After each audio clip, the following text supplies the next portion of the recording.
Bonjour à toutes et à toutes et bienvenue sur ma chaîne si vous êtes nouveau. Dans cette vidéo, on va voir comment faire des boutons et des menus de sélection directement sur Discord. N'oubliez pas de mettre un like et de vous abonner si la vidéo vous plaît et vous aide. Et si vous le voulez, ce serait incroyable, vous pouvez même rejoindre la chaîne, ça me supporte encore plus. Si vous voulez me proposer un sujet de vidéo, faites-le juste en dessous dans les commentaires. Enfin, si vous rencontrez un problème durant mes vidéos ou même que vous voulez de l'aide Python en général sur vos projets Python, vous pouvez rejoindre mon serveur Discord. Le lien est juste en dessous en description. Et sans plus tarder, on rentre dans le code. C'est parti! Pour cette vidéo, on va avoir besoin d'un module qui s'appelle Discord Slash. Pour l'installer, il suffit juste d'entrer les liens qui se trouvent en description dans votre terminal ou CMD si vous êtes sur Windows. Si vous n'y arrivez pas, je montre plus en détail comment installer ce module dans la vidéo précédente que j'ai fait sur les commandes slash. Donc vous trouverez le lien en dessous dans la description, c'est juste une petite partie de 1 minute de cette vidéo qui montre plus en détail comment installer du coup le module. On va d'abord créer la commande avec les boutons, puis après on créera celle avec les menus drop-down. Avant de commencer, on va importer des trucs qu'on va avoir besoin. Donc from discord slash, donc ça c'est le truc que je vous ai fait installer juste au début de la vidéo. From, on fait import button style, pardon. Et from Discord, alors là suivez bien, Discord slash .utils.manage components import étoile. Voilà, vous marquez bien ça, il n'y a pas d'erreur là je crois. Et on va pouvoir créer la commande. Donc là on a importé les trucs nécessaires pour la suite. On va créer une commande normale, pas de commande slash cette fois-ci. On peut, hein. C'est juste que là, je veux garder les choses simples. Donc, commande qui s'appelle choix. Et on va tout de suite créer en commençant les boutons. Donc, on va créer une liste qu'on va appeler boutons, buttons. Et dedans, on va mettre chacun de nos boutons. Pour créer les boutons, on va utiliser la commande create button qui vient de cet import ici. Cette commande, elle va prendre plusieurs paramètres. Elle va prendre notamment un paramètre style qui va être le style du bouton. Pour ça, on va faire button style. Et là, on va avoir plusieurs styles qu'on va pouvoir mettre. Moi, je vais choisir le style bleu. Vous avez d'autres couleurs, vous avez green aussi. Je vais vous mettre le choix les différents choix à l'écran. On peut aussi mettre un label. Donc ça, c'est ce qui sera affiché sur le bouton. Choisissez-moi.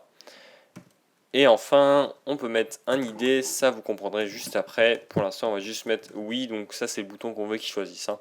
C'est pour ça qu'on met oui ici. Vous pouvez mettre ce que vous voulez. Vous allez comprendre l'utilité de ça après.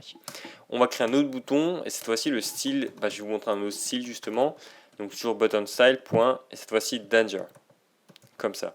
Donc là, ce sera une couleur rouge qui montrera qu'il ne faut pas appuyer sur ce bouton. Donc encore une fois le label, surtout pas moi. Voilà, donc il ne faut pas qu'il appuie dessus. Et l'idée, donc là, on ne veut pas qu'il appuie dessus, donc on marque non ici. Vous allez comprendre ça juste après. Hein. Ensuite, on va créer un action row. Un action row, qu'est-ce que c'est? C'est un truc qui va stocker nos différents boutons. Donc on va faire action row égale create action row. Cette fonction, elle vient de cet import ici. Hein. Je vous dis au fur et à mesure. Et celui-là, qu'est-ce qu'il prend? Il prend la liste en fait de boutons. On va mettre une étoile et buttons. L'étoile, ça va en fait décompresser la liste. Il faut juste savoir qu'il faut le mettre là. Hein. Ensuite, on va stocker le message fait choix. Donc là, c'est le message où on va envoyer le choix en fait. On va envoyer les boutons. Faites votre choix. C'est là qu'on va envoyer les boutons. Pour envoyer les boutons, on va faire un champ components. Donc là, c'est bien sûr ce qu'il y aura marqué dans le message. Et après, component ici, qui va être les différents boutons. Donc là, on va envoyer l'action row. Il ne faut pas envoyer directement la liste buttons. Vous mettez des crochets comme ça pour faire une liste. Et on va mettre le action row qu'on a juste créé ici. Et après, on stocke tout ce message-là ici dans la variable fait choix. On va tester tout de suite pour voir si ça marche. Donc je vous invite à lancer votre bot. J'ai juste oublié un S ici, voilà, on peut lancer maintenant. Commande choix, hop. Ça nous montre les boutons, choisissez-moi ou surtout pas moi. On voit bien que le bouton rouge et le bouton, deuxième bouton est en rouge, donc c'est la couleur Danger. Et là, c'est la couleur bleue de Discord. On clique dessus, ça ne fait rien, ça nous met échec de l'interaction. C'est normal parce qu'on ne fait rien et on va faire quelque chose tout de suite. Donc, on veut faire quelque chose avec les boutons, on veut savoir quand ils ont été appuyés. Il y a plusieurs façons de le faire. Vous pouvez le faire avec un event qui s'appelle le onComponent. Donc, ça marche comme ça, onComponent. Voilà, vous mettez bot.event. Et puis après, ça prend le CTX. En fait, ça va récupérer tous les events qui sont envoyés à votre bot quand il y a des boutons qui s'appuient. Nous, on va pas faire ça. Nous, on va utiliser directement une fonction waitFor ici. Alors, ce ne sera pas la fonction waitFor de base, c'est la fonction waitFor implémentée par la librairie Discord slash. On va faire await, donc wait for component. Et ça, encore une fois, ça a été amené par cet import ici. On va mettre le bot, les composants, égale du coup, ça c'est qu'est-ce qu'on a mis dedans, donc nous c'est l'action row qu'on a envoyé avec le message. Là on veut vraiment attendre en fait que ce message là, juste ici, et qu'il y a un bouton qui s'est appuyé, donc on doit donner les informations. Et on va aussi mettre un check qui va pouvoir nous vérifier que c'est bien la personne qui a fait la commande qui recevra le message, que ça marchera pour lui, parce qu'en fait si on ne fait pas de check comme ça, n'importe qui pourra appuyer sur les boutons. Donc on va définir def check m. Donc ça ce sera le contexte, hein, je l'appelle m, c'est plus simple. Et ici on va retourner, donc est-ce que l'auteur c'est le même que l'auteur de ce message là, donc ctx.author.id, et est-ce que, pardon c'est un end ici, et est-ce que le message originel, donc le message des composants, donc celui-là dans notre cas, est-ce que c'est bien celui-là? Est-ce que c'est bien fait? Est-ce que c'est le même ID en fait? Est-ce que c'est bien fait choix.id? Donc là on check si c'est le bon composant qu'on a réagi. Si ça c'est bon, après on va pouvoir faire if button ctx, et c'est là qu'on va utiliser le custom ID. On va regarder est-ce qu'il a appuyé sur le bouton qu'on voulait. Donc est-ce que le custom ID c'est oui? Donc est-ce qu'il a appuyé sur ce bouton là? Dans ce cas-là, on va edit le message original, donc c'est celui-là, fait choix, et on va dire bravo pour récompenser l'utilisateur de son travail accompli. Il a fait du bon travail, il a fait un travail acharné, je pourrais même dire. Button.ctx.edit origin. Hop là, ça c'est pour edit le message original. Original. Tiens, d'ailleurs, je sais pas, original ou original? Dites-moi dans les commentaires, je sais pas. Original ou original, faut dire. Voilà. Ici, sinon, on va faire, on va lui dire, on va faire 3 petits points parce que, il est un peu con, quoi. Enfin, je veux pas dire ça, hein, attention, hein, mais ouais, voilà, c'est pas le, voilà, 3 petits points. Donc, je résume. Si le bouton, celui-là a été choisi, on édite le message original, on le fait dire bravo. Sinon, on le fait dire 3 petits points. Et vu que le bout de code se terminera ici, et les boutons ne feront plus rien. Et en fait, pour que ça nous déclenche l'event ici, await the wait for component, il va falloir, comme on fait pour le slash command, il va falloir intégrer la librairie Discord slash avec le Discord Pi. Donc en fait, on fait slash égale slash commande. Il y a juste cette ligne à rajouter, hein. Même si vous voulez pas de slash commands, il y a ça à rajouter. Voilà, c'est juste cette ligne là, et ça intègre un peu plus, ça intègre en fait la librairie Discord slash avec Discord Pi. Et si vous mettez cette ligne là, du coup il va falloir ici rajouter slash command, comme ça. Et donc cet event là va bien se faire déclencher, et on va pouvoir tester tout de suite. Choix, comme ça. Faites votre choix, choisissez-moi ou surtout pas moi.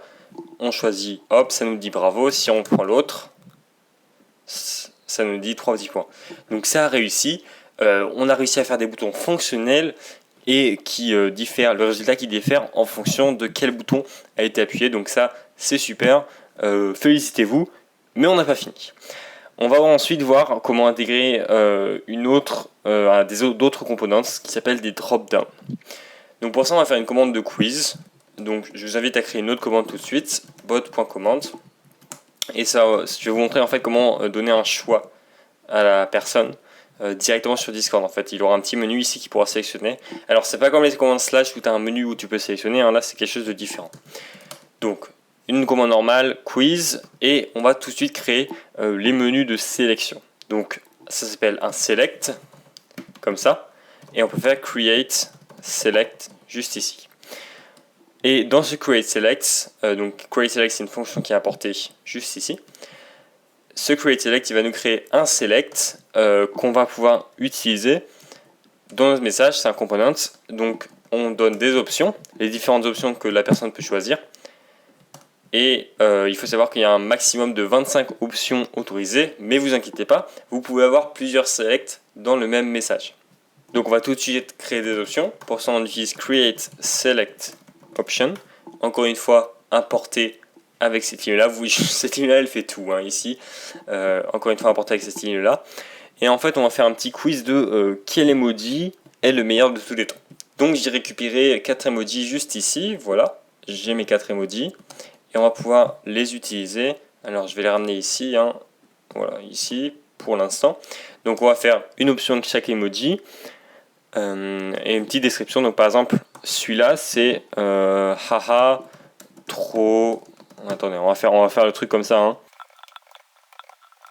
Voilà, on va lui donner une valeur de 1 et on va mettre l'emoji ici comme emoji. Donc vous allez voir ce que ça donne directement sur Discord.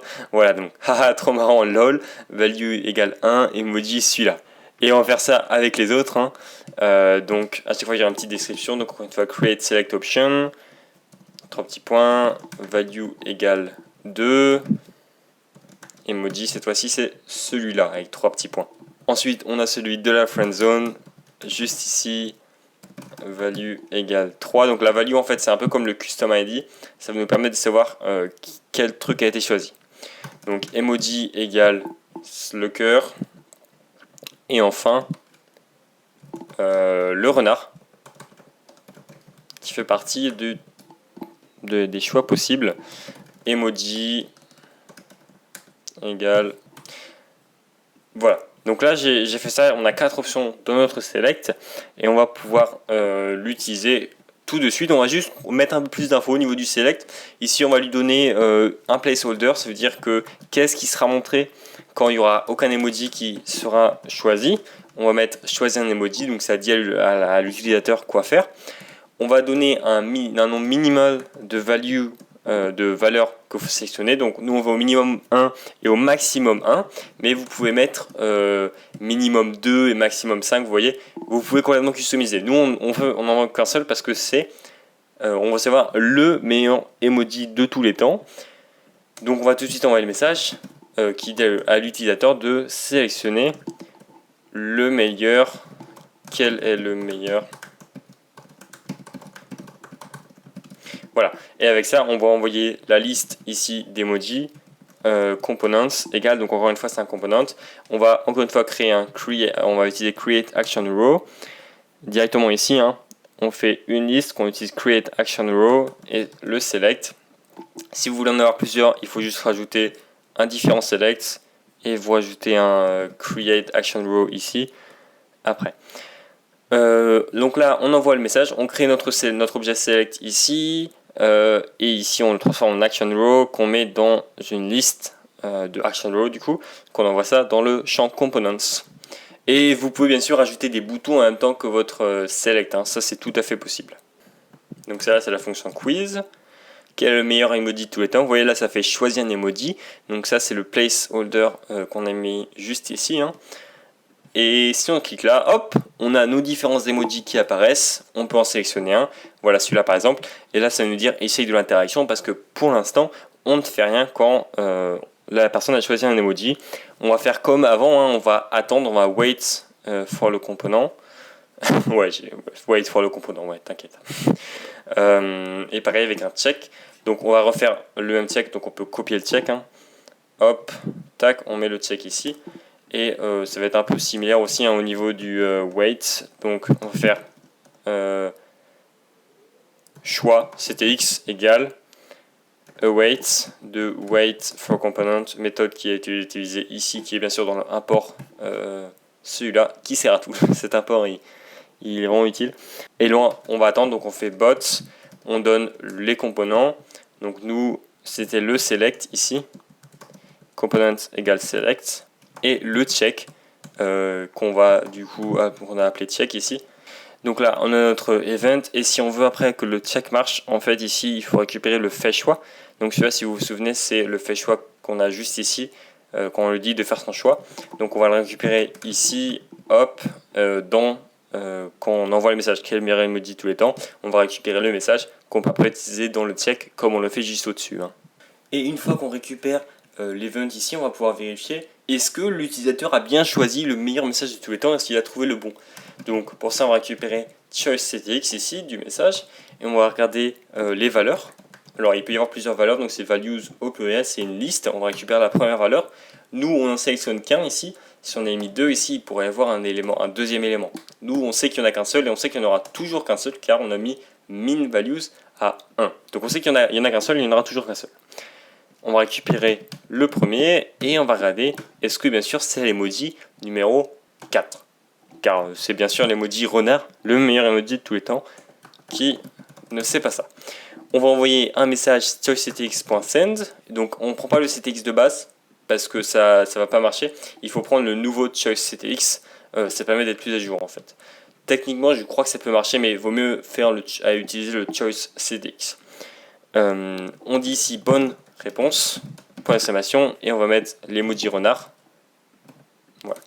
Sinon, il a pas trouvé, on n'est pas très content, hein. On va mettre mauvaise réponse, peut-être même un 3 petits points. Voilà, c'est pour montrer on n'est pas content. On va mettre un petit emoji, pas content. On va pouvoir tester le code tout de suite, hein.